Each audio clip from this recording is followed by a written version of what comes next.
क्या आपकी तबीयत खराब है क्या?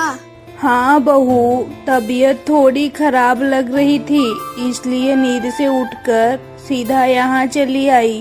अब धूप की गर्मी में शरीर थोड़ा अच्छा लग रहा है। कुछ काम था क्या बहू? तुम कुछ कहना चाहती हो? हाँ माँ, बात ये है कि घर में खाना बनाने के लिए कुछ भी नहीं है। मैं समझ नहीं पा रही कि क्या खाना बनाऊं। और आपके बेटे तो अभी तक काम से लौटे ही नहीं हैं। अगर वो काम से लौट आते तो कम से कम हाथ में कुछ तो लेकर आते। अब सुबह से दोपहर होने को है, हम सब भूखे हैं। सुबह उठकर तालाब के किनारे शाक सब्जी तोड़ने गई थी। वहाँ जाकर देखा रोहन की माँ सारी शाक सब्जी तोड़ कर ले गई। अरे अभी तो कुछ ही दिन हुए हैं, तुम बहू बनकर इस घर में आई हो और तुमने अभी से ये सब काम शुरू कर दिया बहू। ये सब तुम्हें शोभा देता है क्या? क्या करूँ माँ, पेट की भूख किसी से सहन होती है क्या? और आपकी तबीयत भी तो ठीक नहीं है, उन्हें भी तो काम नहीं मिल रहा है। मुझे तो कुछ न कुछ करना ही होगा ना। और सुनिए माँ, लोग क्या कहेंगे ये बातें छोड़ दीजिए। कोई हमें आकर खाना नहीं खिलाता, हमें अपना खाना खुद ही खाना है। सचमुच बहू, तुम्हारी तरह अच्छी और लक्ष्मी जैसी बहू मिलना मुश्किल है। तुम हमारी कितनी चिंता करती हो। सचमुच भाग्य से भी ऐसी बहू नहीं मिलती।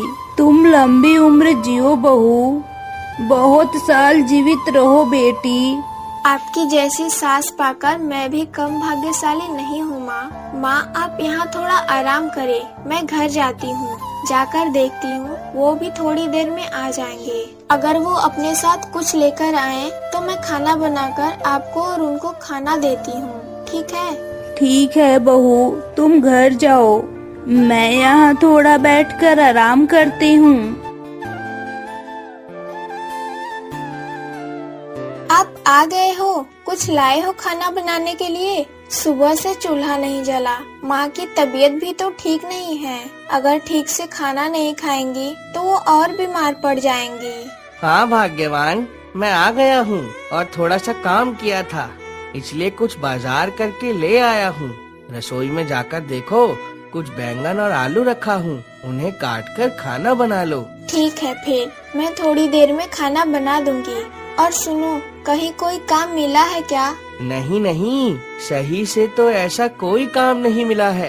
एक काम मिला है, वो भी 15 दिन के लिए। इसके बाद मुझे कोई और काम करना होगा।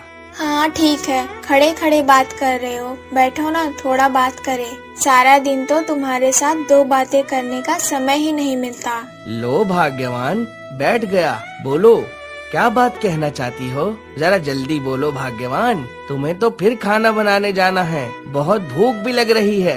बात ये है कि अभी कुछ दिन ही तो हुए हैं मैं इस घर में बहू बनकर आई हूँ, इसलिए तुमसे एक बात कहना चाह रही थी पर कह नहीं पाती। कहूँ क्या? मुझे बहुत डर लगता है। अरे भाग्यवान, डरने की क्या बात है? अगर तुम्हें कुछ पूछना है तो मुझसे खुलकर बोलो, मैं सारे सवालों का जवाब दूंगा। माँ बता रही थी कि तुम दो भाई हो ना, और माँ भी तो हमारे साथ रहती हैं। तुम्हारा बड़ा भाई इतना अमीर होने के बावजूद माँ की कोई खोज खबर नहीं लेता। उस दिन वो हमारे घर के पास से गुजर रहा था, फिर भी उसने हमसे कोई बात नहीं की। अच्छा, क्या तुम्हारा उसके साथ किसी वजह से मनमुटाव हो गया है क्या? वो हमारे साथ ऐसा क्यों करता है? और सबसे बड़ी बात, तुम्हारे पिता तो बहुत अमीर व्यक्ति थे, तो उनके हिसाब से तुम दोनों भाइयों को आर्थिक रूप से संपन्न होना चाहिए था। जहाँ तुम एक टूटी फूटी झोपड़ी में रहते हो, वहीं तुम्हारा भाई एक बड़े से महल में रहता है और उसका खाना पीना कपड़े सब कुछ राजाओं जैसे हैं। मेरे पिता मुझे बहुत प्यार करते थे भाग्यवान, लेकिन बड़े भाई ने धोखेबाजी करके मेरी सारी संपत्ति हड़प ली। नकली दस्तावेज बनाकर सब कुछ अपने नाम कर लिया। लेकिन क्या तुम जानती हो भाग्यवान, मैंने सब कुछ भगवान के भरोसे कर दिया है, बस वो सुखी रहे। वह अच्छा है, लेकिन अगर तुम सच्चे हो तो एक दिन सच्चाई की जीत जरूर होगी। सच कभी दबता नहीं है, किसी न किसी दिन सच सामने आ जाएगा, तुम देखना। अच्छा सुनो, तुम थोड़ा आराम करो, मैं खाना बनाकर तुम्हें देती हूँ, ठीक है?